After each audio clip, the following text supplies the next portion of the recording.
Imagine being a soldier in the army of the great Persian King Xerxes I. You've just crossed one of the most inhospitable stretches of water on earth, the Hellespont Strait, with its notoriously strong tides and treacherous currents. The massive pontoon bridge you and thousands of other soldiers along with countless tons of military equipment has just floated across seems almost a miracle of engineering, but suddenly a violent storm arises, tearing the bridge apart and hurling you and your comrades into the cold waters of the Aegean. You struggle to get yourself upright in the choppy waves, spitting out seawater and shivering in the suddenly freezing cold.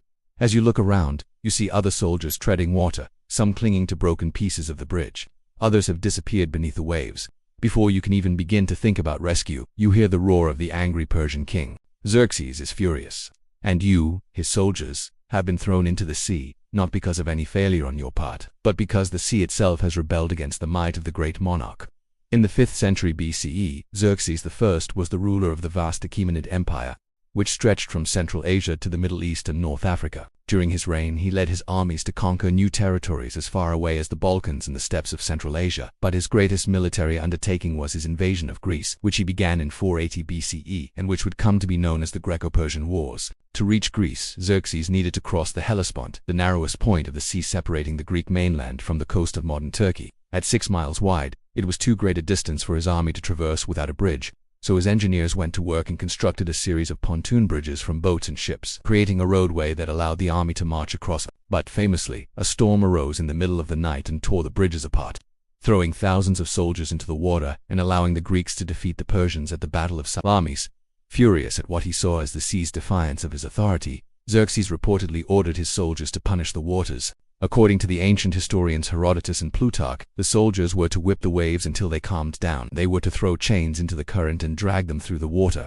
They were to shout curses at the sea, as if it were a living enemy, and brand the rebellious waters with red-hot irons. The soldiers were even said to have dug up the seabed, overturned rocks and uprooted sea plants as further punishment to the offended king. After 3 days of this bizarre watery punishment, the weather had calmed and the Hellespont was once again placid and the bridges rebuilt. Xerxes then crossed over and continued his campaign against the Greeks, but his grand war with the sea became a legendary example of how ancient rulers often blurred the line between human pride and divine command. Herodotus wrote that after the second bridge was completed, Xerxes held a celebratory banquet, and that as he stood before his assembled court, he poured wine from a golden goblet into the sea and made a solemn libation. Then he turned to the assembly and said, "Here is to the Hellespont, the narrowest strait in the world." Ancient historians like Plutarch, who wrote about the life of the great Roman general, also used the story to illustrate the folly of unchecked ambition. By punishing the sea for destroying his bridges, Xerxes displayed an outrageous hubris and proved himself more interested in imposing his will on nature than on actually achieving his strategic goals, though we have no direct evidence that such an event occurred, as many scholars believe the stories were likely embroidered by the Greeks to make their enemies seem more barbaric and to enhance the reputation of the Greeks as civilized and sophisticated.